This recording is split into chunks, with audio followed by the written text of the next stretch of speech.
Tidak mungkin para penyidik ini melakukan penahanan penangkapan itu tanpa ada surat-surat yang mendukung. Dan diglorifikasikan oleh mereka bahwa ini seperti penangkapan waktu G30 SPKI.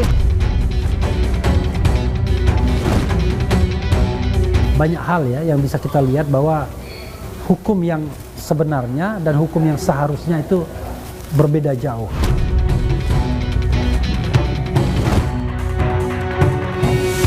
Semenjak UGM sudah menyatakan itu asli, artinya tidak ada pemalsuan yang dilakukan oleh Pak Jokowi. Ini sudah mengakibatkan, ya ada bisa dikatakan kegaduhan atau ketidaknyamanan yang luar biasa bagi masyarakat lah.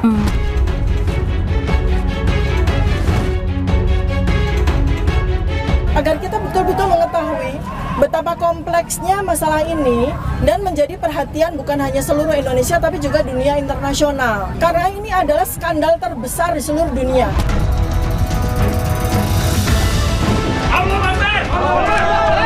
Kalau dari Mas Surya menerima tawaran damai nggak sih?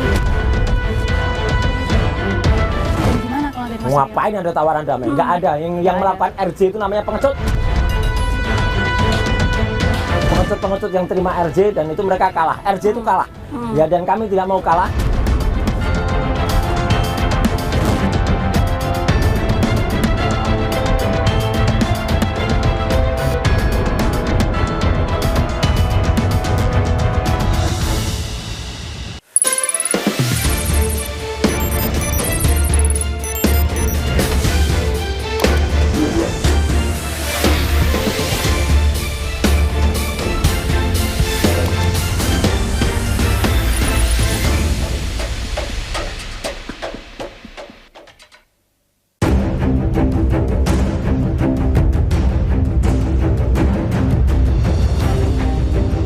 Polemik tuduhan ijazah palsu Presiden ke-7 Republik Indonesia, Joko Widodo, memasuki babak baru. Kamis, 2 Juli 2026, Dr. Tifa, salah satu terdakwa, memulai proses pembuktian di depan majelis hakim. Sementara, pada Senin 29 Juni 2026, tersangka Roy Suryo juga menjalani sidang gugatan pra-peradilan terkait penggeledahan di rumahnya.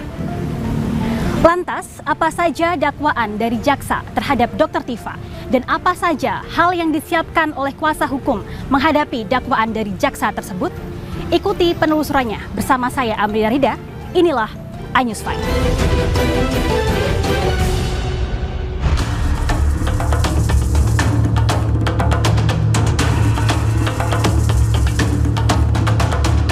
Kamis 2 Juli 2026, Pengadilan Negeri Jakarta Timur menggelar sidang perdana kasus dugaan fitnah dan pencemaran nama baik terkait keaslian ijazah Presiden ke-7 RI Joko Widodo dengan terdakwa Tifauzia Tiasuma atau yang dikenal dengan Dr. Tifa. Sementara itu, Roy Suryo menjalani sidang perdana pra-peradilannya pada Senin 29 Juni 2026 atas gugatan penangkapan, penahanan, dan penggeledahannya yang dilakukan Polda Metro Jaya. Pelanggaran yang sangat fatal, kalau ada upaya paksa untuk pemanggilan atau bahkan penangkapan paksa itu seharusnya tetap mengikuti aturan yang berlaku ya atau prosedur. Misalnya apa? Diketahui oleh RT RW setempat. Ini sama sekali nggak ada. Sudah confirm RT RW setempat tidak mengetahui ada peristiwa itu. Para penyidik itu langsung masuk, langsung naik, bahkan langsung masuk kamar tidur.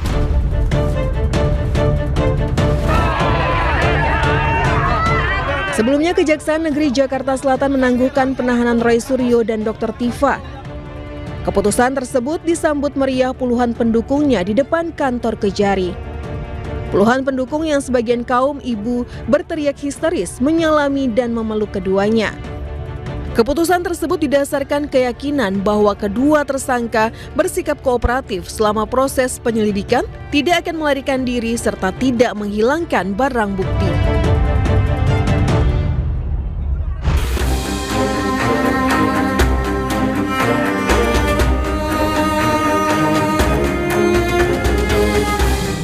Hari ini 2 Juli 2026, Dr. Tifa menghadapi proses hukum di Pengadilan Negeri Jakarta Timur. Akankah persidangan ini mampu menjawab berbagai kontroversi yang selama ini memicu perdebatan?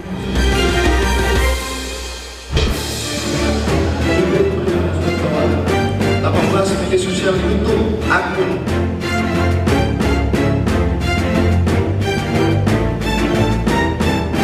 Dokter, pada hari ini telah selesai menyelenggarakan atau mengikuti sidang perdana. Apa tanggapan dan mungkin bagaimana perasaan dari Dokter Tifa sendiri pada sidang perdana pada hari ini? Kalau saya malah sangat gembira adanya sidang ini ya. Betul. Karena tadi kalau melihat dari materi-materi dakwaan tadi, berarti sidang ini kemungkinan akan berjalan lama. Jadi saya akan gunakan sidang ini sebagai tempat kuliah saya untuk memberikan penjelasan sejelas-jelasnya terkait dengan ilmu yang saya gunakan untuk melakukan observasi, kajian terhadap pertanyaan yang selama 11 tahun ini menjadi sebuah pertanyaan yang sangat membebani seluruh masyarakat Indonesia. Alhamdulillah juga tadi live streaming ya. Ya, jadi ini surprise buat kita ya. Ini tanda bahwa ada sebuah iklim yang baru ya. Betapa bahwa sidang ini adalah sebuah sidang yang tinggi ya derajatnya ya, kualitasnya. Maka saya juga minta kepada seluruh rakyat Indonesia kita sama-sama belajar agar kita betul-betul mengetahui betapa kompleksnya masalah ini dan menjadi perhatian bukan hanya seluruh Indonesia tapi juga dunia internasional. Karena ini adalah skandal terbesar di seluruh dunia. Jadi seperti yang advokat kami sampaikan berdasarkan pengalaman mereka ya, selama ini sudah berratusan kali ya mengawal kriminalisasi para aktivis dan sebagainya. Dengan 20 saksi saja itu akan makan waktu 1,5 tahun. Dengan ini 130 saksi, 709 dokumen, ya lebih dari 30 ahli. Kira-kira kalau kita hitung secara probabilitas akan makan waktu antara 3 sampai 5 tahun. PBAP itu 1,5 meter. Nanti kita akan belajeti 1 lembar demi 1 lembar. Kami minta diberi ruangan seluas-luasnya untuk melakukan exercise, pengkajian, pendalaman ya kepada para saksi yang hadir beserta dengan berita acara mereka masing-masing. Kami tidak akan melepaskan saksi sebelum kami puas. Ya, kalau perlu sampai berhari-hari satu saksi akan kami layani. Akan ada pihak yang sangat ketakutan terhadap bagaimana nanti kami akan menguliti kata demi kata, angka demi angka, tanda tangan demi tanda tangan, setiap spesifik artefak yang ada di setiap dokumen tersebut akan kami kuliti habis-habisan. Mungkin bisa secara general, apa saja poin-poin yang dicatat oleh Dr. Tifa dalam dakwaan yang disampaikan oleh JPU pada hari ini? Intinya adalah soal foto. Foto yang ada di benda digital yang beredar di internet selama bertahun-tahun, bahkan sejak tahun 2022 ya, itu kan beredar benda digital itu, yang sebagian orang mengatakan itulah ijazah Jokowi. Saya hanya menggunakan ilmu saya di dalam artefak semuanya, yaitu apa? Foto. Karena itulah domain saya, keahlian saya sebagai dokter dalam bidang anatomi morfologi. Saya katakan bahwa andai kata foto ini kita komparasikan dengan perhitungan probabilitas Bayesian mathematics, maka foto ini 92,37% berbeda dengan foto mantan presiden yang namanya Joko Widodo. Jadi nggak ada hubungannya dengan fitnah, nggak ada hubungannya dengan pencemaran nama baik. Dalam surat dakwaan itu, saya tetap didakwa dengan pasal besar ya, yang hukumannya 8 tahun sampai 12 tahun. Pasal-pasal ITE, isinya adalah melakukan manipulasi terhadap dokumen digital. Sekarang pertanyaan saya, dokumen digital Jokowi mana yang saya manipulasi? Dokumen digital itu iktp, kemudian m-banking, ya, jadi benda-benda digital. Kalau seseorang yang lulusan UGM tahun 1985, ijazahnya itu kertas. Jadi di mana kami punya benda digital atau dokumen digital ijazah milik Jokowi yang kami manipulasi? Jadi pasal itu sama sekali tidak relevan dan sangat tidak bertanggung jawab ketika itu ditimpakan kepada saya.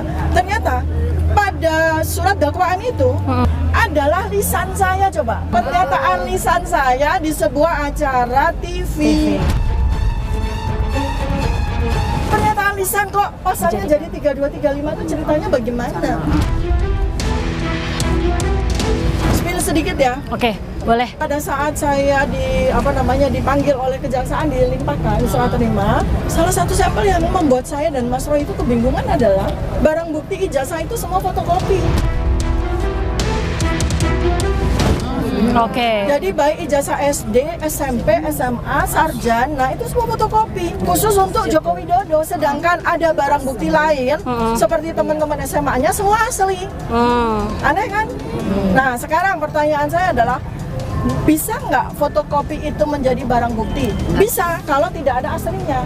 Sekarang pertanyaannya, ada nggak aslinya? Saya yakin tidak ada. Jadi saya tadi ditanya apa tanggapan dari terdakwa, ya saya katakan saya tidak menerima restoratif justice dan saya akan terus melakukan perlawanan, tidak menerima perdamaian apapun.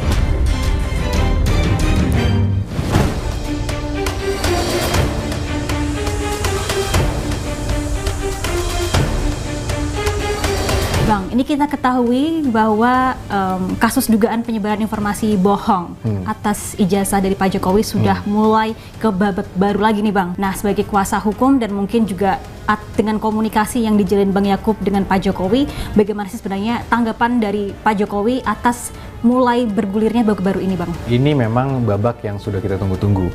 Karena dari awal kita membuat laporan, kita pengen perkara ini cepat disidangkan.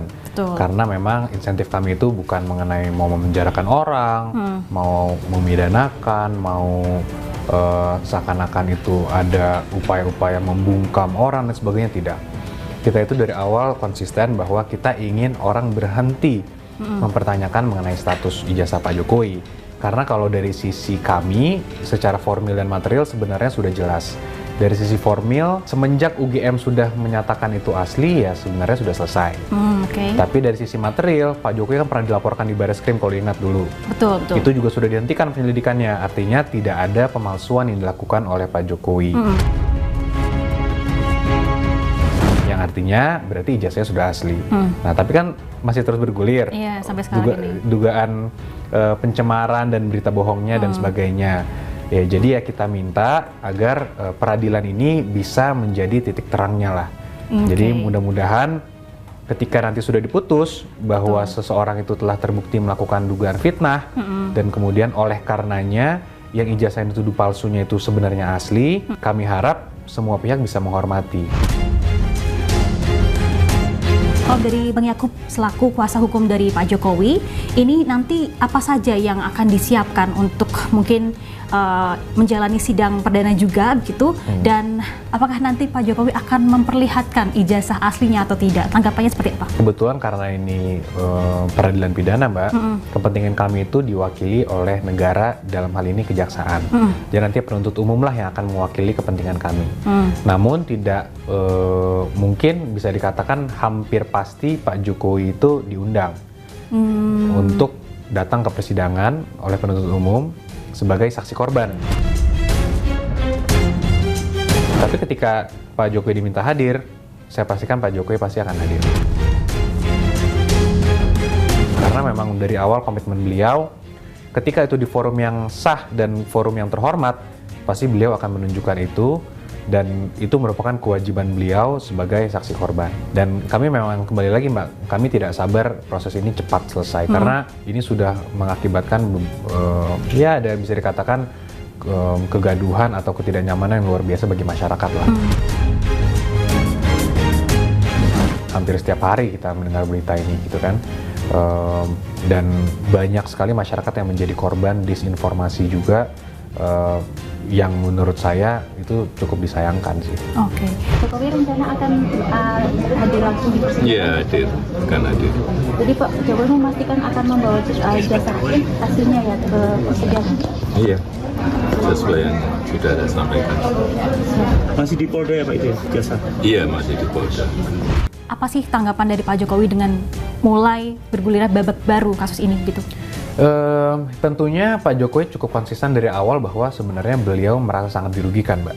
Itulah alasannya kenapa beliau memutuskan untuk mengajukan laporan polisi. Ya Pak Jokowi kalau secara emosional cukup biasa saja, tapi memang secara hukum beliau merasa sangat dirugikan. Oke, tapi ada persiapan khusus nggak sih mungkin menjelang sidang perdana Dr. Tifa dan mungkin nanti kedepannya juga sidang perdananya dari Roy Suryo sendiri? Nah, kalau dari pihak kami karena semuanya itu kebenaran dan clean and clear, tidak ada yang dipersiapkan sih. Karena menurut kami semua bukti-bukti, alat bukti yang ada itu akan menjelaskan mengenai mereka sendiri gitu. Jadi buktinya akan berbicara sendiri tanpa harus kita persiapkan, kita setel-setel, kita cari-cari angle-angle sebagainya, enggak. Ya ketika ijazahnya itu sudah dilapor akan diperlihatkan nanti, kemudian saksi-saksi akan menjelaskan mereka berkuliah dengan Pak Jokowi, kemudian mungkin dari orang-orang yang staf UGM juga menjelaskan histori dokumen perkuliahan Pak Jokowi dan sebagainya. Ya saya rasa sih secara hukum dan secara nalar logika kita normal saja, ya nggak akan bisa dibantah sih oleh mereka. Makanya saya juga penasaran apa yang akan mencoba mereka dalilkan. Semua bukti-bukti yang sudah diajukan nanti. Gitu. Roy Suryo dan juga Dr. Tifa menyebutkan bahwa apa yang mereka sampaikan di media, baik itu media mainstream ataupun juga media massa, ini merupakan kebebasan berpendapat dan kajian ilmiah. Nah, gimana tanggapan dari Bang Yakub begitu ya dengan pernyataan mereka? Oke, kalian boleh berpendapat tapi tidak boleh melanggar hukum juga. Karena kita ada hukum positif yang berlaku di Indonesia. Sedangkan pasal pencemaran nama baik dan fitnah dan manipulasi elektronik dan sebagainya itu masih menjadi hukum positif yang ada. Jadi kalau mereka bilang oke, saya boleh ngomong apa saja, ya tidak benar juga karena ada pasal-pasal tersebut gitu. Nah, mengenai penelitian, saya bisa bantah total dalil ini karena memang dalil penelitian ini baru mereka katakan setelahnya nih. Setelah mereka sudah mengatakan hal-hal yang buruk, kemudian kami laporkan, barulah mereka mencari-cari cara dan akhirnya mengatakan saya dalam rangka penelitian. Nah, setelah itu pun hipotesanya berubah-berubah juga. Apa iya penelitian berubah-berubah terus seperti itu? Awalnya dari foto mirip Pak Dulmatno, kemudian Times New Roman, katanya tidak ada emboss, tidak ada watermark. Sangkin semuanya sudah buntu, yang karena kan mengenai itu semua terpatahkan semua. Setelah itu masuk ke pasar pramuka. Katanya pasar pramuka dibakarlah dan sebagainya. Artinya hipotesanya ini berubah-berubah terus dan tidak konsisten. Jadi kalau mau kita katakan ini sebuah penelitian, saya agak ragu ya ada penelitian seperti ini. Apabila nanti ternyata hasil persidangan yang mungkin kita lihat masih cukup panjang tidak sesuai dengan apa yang menjadi ekspektasi dari Bang Yakub dan juga Pak Jokowi, apakah kemungkinan besar akan mengajukan langkah hukum lain atau seperti apa nanti langkah yang akan dilakukan begitu? Kalau dari kami cukup optimis. Karena memang Bareskrim pun sudah menyatakan tidak ada pemalsuan, UGM pun sudah menyatakan asli. Jadi sebenarnya kalau dari sisi hukum, saya nggak melihat ada ruang untuk majelis bisa menyatakan ijazah ini palsu. Kami akan upayakan karena keadilan gimana pun harus kita fight, harus kita perjuangkan dan harus kita capai, Mbak. Jadi kalaupun ternyata di tingkat pertama tidak sesuai dengan ekspektasi kami, ya tentunya kami akan ajukan upaya-upaya hukum.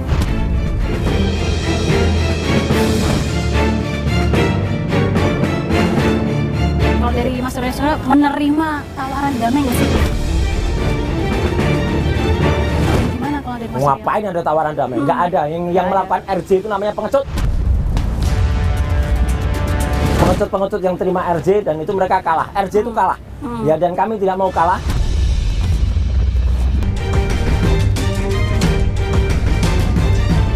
Pemirsa, saat ini kami berada di Pengadilan Negeri Jakarta Selatan, di mana di lokasi ini sekarang sedang dilaksanakan adanya sidang gugatan pra-peradilan yang diajukan oleh Roy Suryo. Kita akan coba masuk dan menemui Roy Suryo dan berbincang langsung dengannya.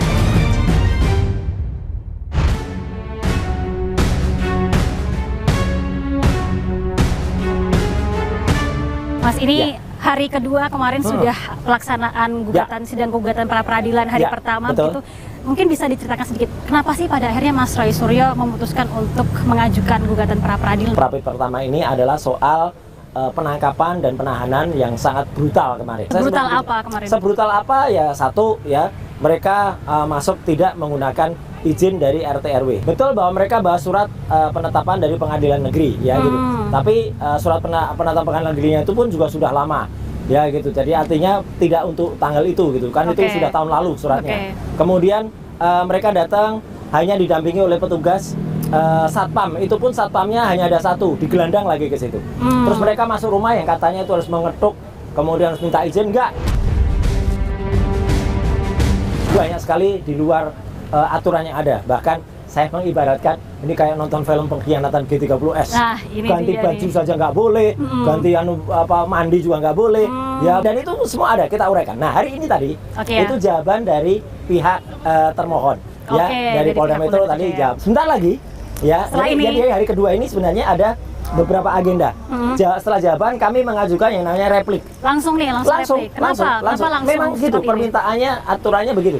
Jadi Hakim Tunggal menyatakan supaya cepat semuanya selesai dalam 7 hari. Termohon tadi kan mengatakan bahwa mereka sesuai dengan KUHP yang lama.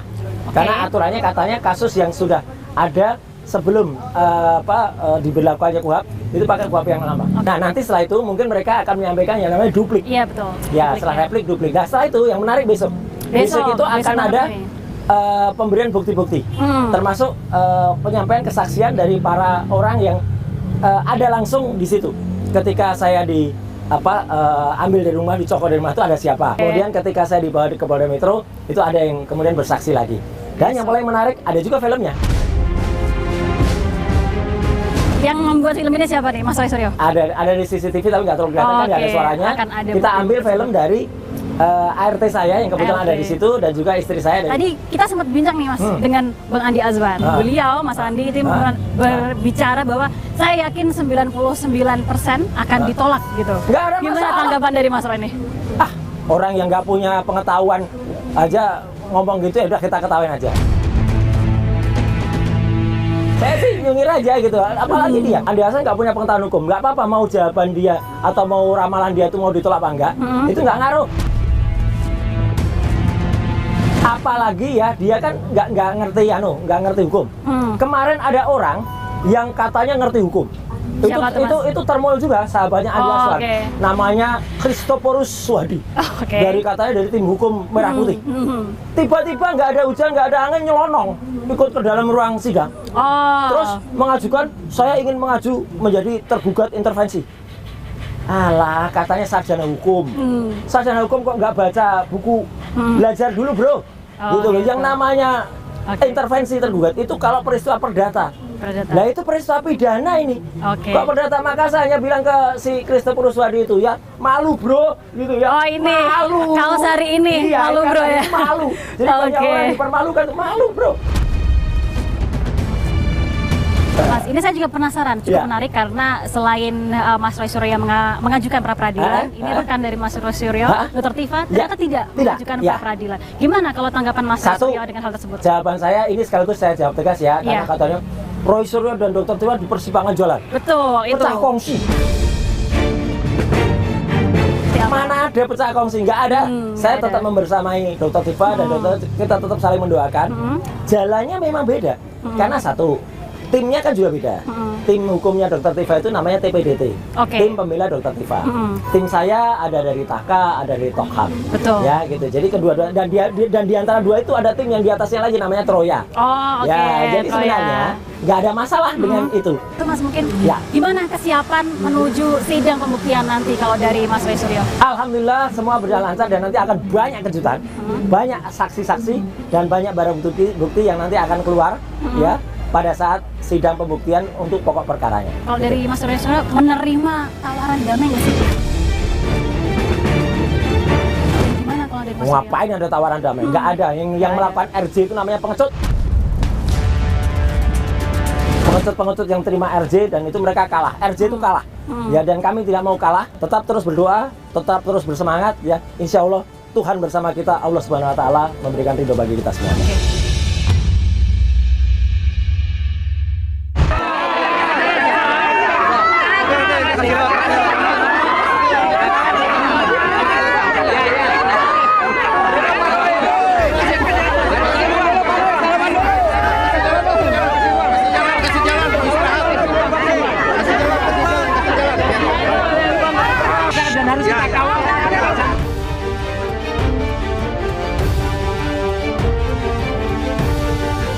Ini kita ketahui sendiri bahwa kasus yang melibatkan ijazah dari Pak Jokowi ini sudah masuk ke babak baru gitu. Bagaimana tanggapan Bang Andi dengan adanya persidangan dan juga babak baru ini, Bang? Ini ada sidang pra-peradilan antara pihak Roy Suryo ya melawan Polda Metro Jaya. Betul. Ini agak lucu juga buat saya melihatnya. Biasanya sidang pra-peradilan itu ketika mereka tersangka ya, kemudian mereka ditahan ya untuk membebaskan penahanan itu dilakukanlah sidang pra-peradilan itu. Nah, ini kan lucu karena mereka kan bebas gitu loh. Betul. Tidak ada penahanan atau apa, tapi yang dia katakan adalah sidang peradilannya itu mengenai proses penahanan dia atau penangkapan dan penahanan dia. Ini agak menarik juga buat saya. Tidak mungkin Polda Metro Jaya dalam hal ini para penyidik ini melakukan penahanan penangkapan itu tanpa ada surat-surat yang mendukung. Dalam hal ini yang paling menarik ketika mereka mengatakan dan diglorifikasikan oleh mereka bahwa ini seperti penangkapan waktu G30 SPKI. Benar saya bilang kan. Betul. Memang mereka ini siapa gitu loh. Apakah mereka pejabat negara? Ya, apakah mereka presiden atau menteri? Kan enggak. Iya.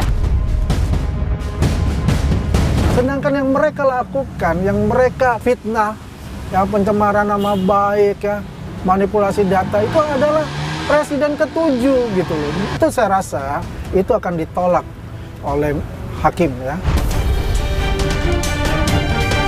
Ya, kita paham lah, Roy Suryo ini kan selalu membuat suatu cerita yang sangat bombastis, hal-hal yang sepele pun jadikan bombastis.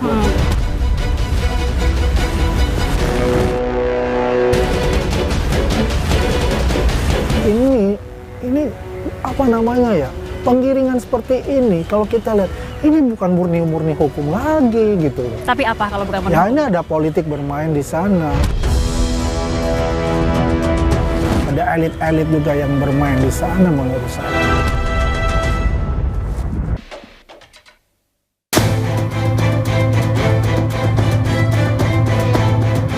Berkaitan dengan sidang perdana Dr. Tifa 2 Juli 2026 pasti akan ada dakwaan dari jaksa gitu di setiap sidang. Kalau menurut Bang Andi sendiri nanti poin-poin apa saja sih yang mungkin akan disampaikan oleh jaksa dalam dakwaannya tersebut, Bang? Yang jelas kan P21 itu kan semua terkait di dalamnya. Yang artinya jaksa itu sudah mempelajari semua poin-poinnya termasuk pasal-pasal yang dikenakan itu.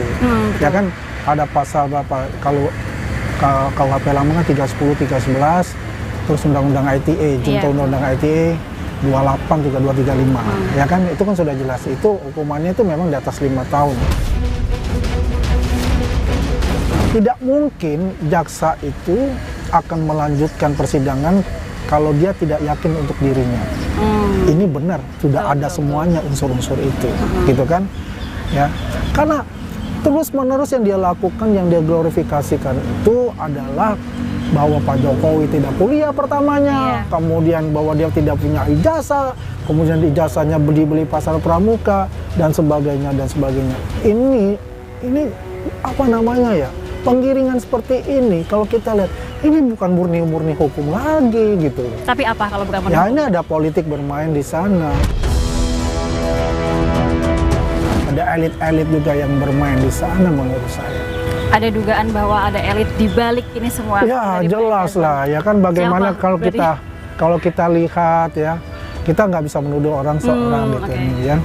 Karena kalau politik itu ya tidak terlihat tapi dirasakan. Ini kalau misalnya kita ikutin perkara yang sudah bergulir dengan cukup lama, bahkan beberapa pihak menyampaikan bahwa perkara ini sebenarnya berkaitan dengan kebebasan berpendapat. Kebebasan berpendapat memang dilindungi oleh konstitusi pasal 28. Tapi kebebasan berpendapat yang bertanggung jawab. Kalau kebebasan berpendapat berdasarkan asumsi, tuduhan, kemudian opini yang digiring untuk membentuk suatu yang namanya mendowngrade seseorang, itu bukan lagi namanya kebebasan. Ketika Anda menuduh itu ijazahnya palsu menurut mereka, mereka yang harus membuktikan, jangan Pak Jokowi yang harus membuktikan. Kita berterima kasih kepada Polda Metro Jaya, para penyidik ya, itu luar biasa bekerjanya. 1 tahun lebih, Mbak. Iya. Dan semua kehati-hatian dan profesionalisme itu dia lakukan gitu loh. Dan saya malah melihatnya nih, mereka seperti dimanjakan oleh Polda loh. Mereka minta yang namanya lapor independen, itu dipenuhi semua. Memang ini mereka sudah merencanakan bahwa ini permainan akan panjang. Ya, sebetulnya ini 3 bulan 4 bulan selesai. Seharusnya. Seperti itu. Apa yang membuat pada akhirnya bisa bergulir begitu lama kalau menurut Bang Andi? Satu yaitu tadi mengenai saksi ahlinya dia juga ya, kemudian RJ ya, restoratif justice kan ada di sana. Iya. Itu sepengetahuan saya waktu Rismon itu 1,5 bulan prosesnya baru selesai mendapatkan SP3 itu. Kan ada Bung Egy Sujana, terus ada Bang DHL kan. Karena kalau proses RJ itu terjadi, itu yang sudah tersusun rapih itu harus dikeluarkan, dikeluarkan di BAP baru lagi semua. Ya, itu butuh waktu. Itu. Padahal ini sekarang proses yang sedang berlangsung, ini adalah sidang pra peradilan yang diajukan oleh Roy Suryo.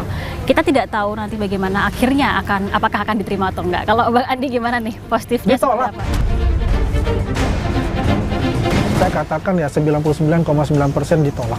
Masih ada 0,01% kalau terima seperti apa nih, misalnya ya kan? Pendapat tapi kalau kita lihat secara akal waras ya, kita melihat juga ya selama ini kan mereka mengglorifikasikan seperti ya, seperti victim gitu, playing victim mereka gitu, mengglorifikasikan saya ibaratnya diserbu rumahnya seperti film G30 SPK. Dan akhirnya kan juga jawaban dari Polda Metro Jaya kan kita juga paham. Semuanya runtutannya itu diungkapkan. Ada semua dokumennya. Jadi selama ini kalau menurut saya itulah pemikiran-pemikiran mereka yang ingin bagaimana membuat suatu kegaduhan di negeri ini. Ya, karena mereka ini mohon maaf tidak puas terhadap kinerja pemerintah. Apa mungkin pesan yang ingin Bang Andi Azwan sampaikan ke mungkin pihak-pihak di luar sana yang juga memberikan dukungan kepada Pak Jokowi begitu dengan adanya proses ini yang sekarang sudah memasuki babak etapa terakhir ya. Kita bilang etapa terakhir karena sudah masuk ke pokok perkara. Kita pantau terus proses peradilan yang sedang akan berlangsung mulai tanggal 2 Juli nanti, yaitu sidang pertama dari Dr. Tifa. Jaga persatuan, jaga kesatuan, jangan kita terprovokasi oleh pihak-pihak yang ingin mengadu domba kita. Jangan terpengaruh itu. Kepolisian dan kejaksaan itu adalah satu tarikan nafas ya sebagai garda terdepan untuk hukum di Indonesia.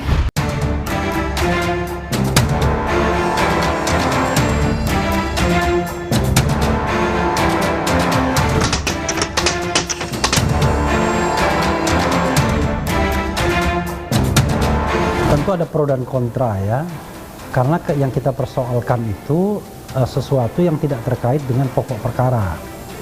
Yang kita persoalkan itu penggeledahan, penangkapan, dan penahanan. Dari sisi hukum, kan pra peradilan ini adalah hak orang, hak apalagi tersangka, untuk membela dirinya dari proses hukum yang barangkali tidak kompatibel ya dengan aturan yang ada. Kita menemukan indikasi kuat bahwa penggeledahan itu tidak sesuai dengan KUHAP, bahwa penangkapan itu tidak sesuai dengan KUHAP, dan termasuk juga penahanan. Syarat penahanan ada 8 di pasal 100 ayat 5 Undang-Undang 20 2025. Ya kita cek aja satu-satu. Di dalam permohonan kan kita checklist satu-satu kan. Apakah Roy Suryo berupaya melarikan diri? Nggak pernah. Apakah Roy Suryo berupaya menghilangkan barang bukti? Enggak. Apakah Roy Suryo tidak mau datang ke pengadilan, mangkir? Enggak juga. Karena itu tidak ada alasan untuk menahan Roy Suryo karena terbukti bahwa dia kooperatif. Ya, dia melakukan WL, wajib lapor itu 29 sampai 30 kali. Dia dicekal juga, nggak bisa kemana-mana, nggak bisa keluar negeri. Jadi menurut saya banyak hal ya yang bisa kita lihat bahwa hukum yang sebenarnya dan hukum yang seharusnya itu berbeda jauh. Kalau kita permasalahkan, ya tentu kita akan menghadapi konsekuensi. pastilah ada pihak yang kemudian menjadi berseberangan sama kita, yang barangkali merasa bahwa kredibilitasnya bisa terancam, karena yang kita persoalkan kan penyidik, polisi dalam hal ini. Tapi kalau kita tidak persoalkan, maka kita tidak memiliki momen untuk memperbaiki prosedur penangkapan, penahanan, atau sebelumnya penggeledahan yang benar jadinya.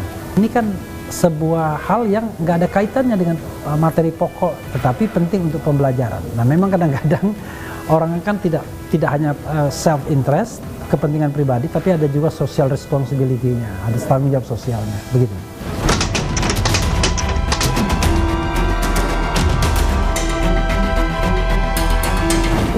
Kalau kita lihat proses penyidikan, pelanggaran prosedur itu banyak sekali yang kita temukan.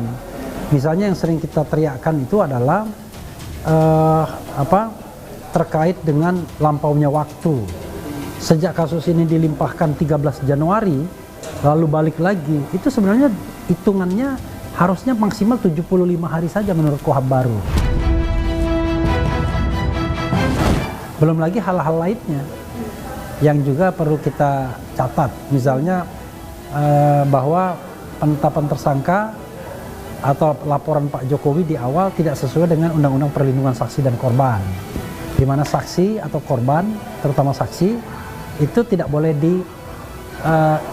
dimintai tanggung jawab perdata dan pidana terhadap kesaksian yang akan, sedang, dan sudah dilakukan. Bayangkan, jadi walaupun dia belum melakukannya, tetapi kalau dia misalnya ada intention untuk menjadi saksi, tidak boleh dilaporkan untuk perkara yang sama. Kan perkaranya adalah pemalsuan ijazah Jokowi, kan? Itu dilaporkan oleh TPUA misalnya, gitu. Tetapi kemudian akhirnya TPUA sendiri yang menjadi tersangka dalam kasus ijazah ini.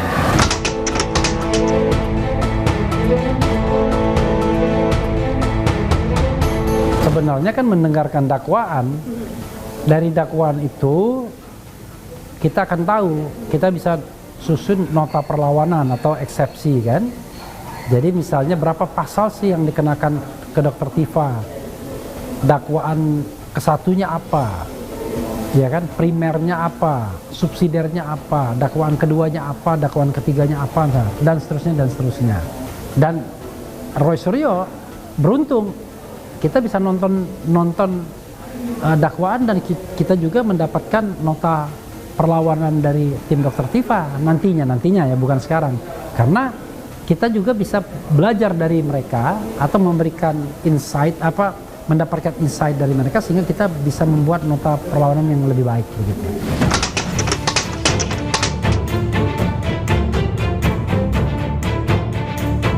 Kita lebih mengandalkan saksi sebenarnya. Karena kalau bukti itu kan lebih pada saksi dan ahli, ya. Kalau bukti itu ya biasanya ada juga, Mas Roy mengumpulkan beberapa barang bukti, misalnya ijazah UGM tahun 80-an itu misalnya. Kemudian ya skripsi Jokowi, ya, fotonya yang dia langsung foto dan sebagainya. Yang jelas yang sudah itu adalah ahli dan saksi sudah diperiksa. Ahli ada misalnya Profesor Henry Subiakto yang paham betul dengan Undang-Undang ITE, bahkan sampai Rocky Gerung sekalipun itu pernah diajukan sebagai ahli. Begitu saya tangkap, saya tahan, akan sepakat dilanjuti. Ternyata menurut saya jaksa wan prestasi. Saya mendapat informasi ada intervensi politik. Makanya dikatakan ini politik, ya politis sekali.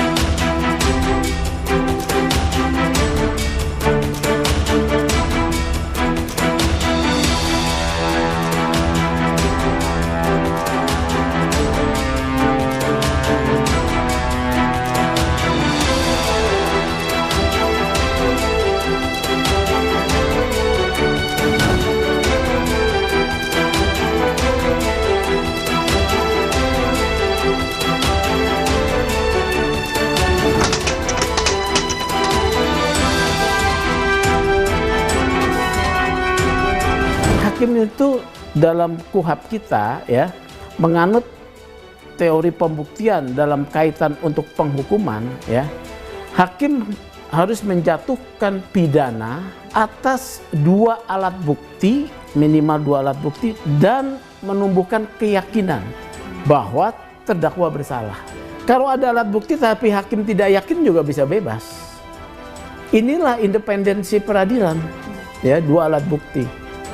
Nanti akan diperiksa apakah seorang korban punya kewajiban untuk membuktikan tuduhannya kepada dia. Saudara Joko Widodo yang adalah presiden ke-7 yang dicemarkan nama baiknya, dikatakan ijazahnya palsu, apakah dia wajib menunjukkan ijazahnya? Jawabannya apa? Tidak. Ya. Yang harus membuktikan adalah si penuduh. Ya. Itu ada gium hukum. Siapa yang menuduh, dia harus membuktikan. Siapa yang harus membuktikan bahwa bukan membuktikan ijazah palsu atau tidak palsu. Yang sedang dibuktikan di persidangan ini oleh jaksa adalah perbuatan pencemaran nama baik. Bukan ijazahnya palsu atau benar. Nah, tetapi ijazah itu memang menjadi di sini adalah entry point sebagai alat ya, sebagai instrumen yang dipersoalkan. Oleh karena itu juga akan diuji di pengadilan, akan diuji ya. Tapi itu kewajibannya korban apa tidak? Bukan, jaksa. Jaksa yang akan membuktikan bahwa tuduhan ijazah palsu itu tidak benar, bukan Pak Jokowi. Pak Jokowi tugasnya ya, dia sebagai korban hanya menyampaikan bahwa nama baik saya itu dirugikan. Saya punya ijazah, tunjukkan dong, ya jaksa nanti yang akan menghadirkan. Karena proses itu disita oleh jaksa, jaksa juga telah bukan disita oleh jaksa, oleh polisi ya, dibawa diserahkan kepada jaksa seluruh alat bukti. Jadi saya mau sampaikan perkara ini sangat sederhana.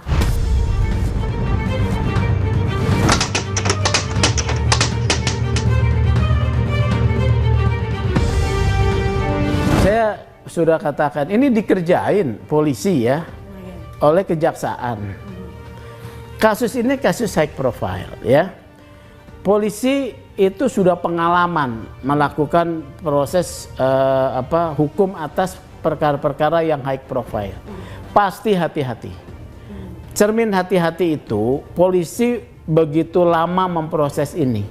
Bahkan hak-hak daripada tersangka diberikan seluas-luasnya ya. Ahli silakan ajukan ya. Mau diperiksa ahli siapa, silakan ajukan. Jaksa juga begitu, cermat. Makanya P19 bolak-balik kan, berkas bolak-balik maksudnya, ada P19. Itu menunjukkan bahwa kasus ini high profile dan harus hati-hati. Nah, dalam praktek, kalau polisi sudah menangkap, ya, jaksa akan melanjutkan. Begitu saya tangkap, saya tahan, akan sepakat dilanjuti. Ternyata menurut saya jaksa one prestasi. Saya mendapat informasi ada intervensi politik. Makanya dikatakan ini politik, ya politis sekali. Ini ada kepentingan pemerintah atau kekuasaan sekarang khawatir kalau Roy Suryo ditangkap, gelombang tekanan pada pemerintah besar. Karena apa? Polisi dan jaksa ini adalah aparaturnya presiden. Dia punya kepentingan untuk tidak berimbas kepada kekuasaan yang sedang berkuasa. Semuanya politisnya tingkat tinggi ini.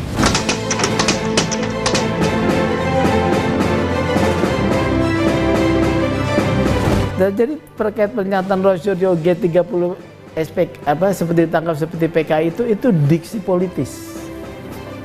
Iya. Diksi politis begini.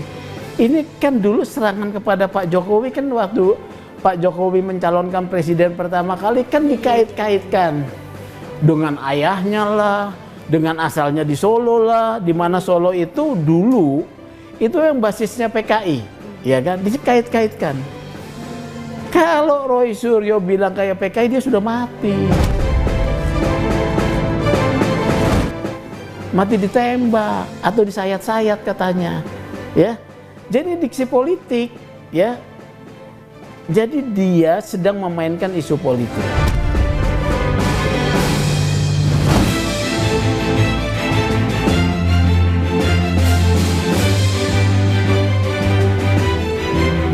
Proses hukum terkait penyebaran informasi bohong atas tuduhan ijazah palsu Joko Widodo masih cukup panjang.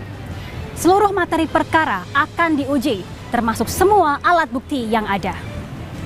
Publik bukan hanya menunggu putusan majelis hakim yang adil, tapi juga keberanian untuk menyelesaikan polemik kasus ini dengan memberikan jawaban seterang-terangnya. Jadi, jangan bilang Anda tidak tahu permasalahan ini, karena kami sudah memberitahukannya.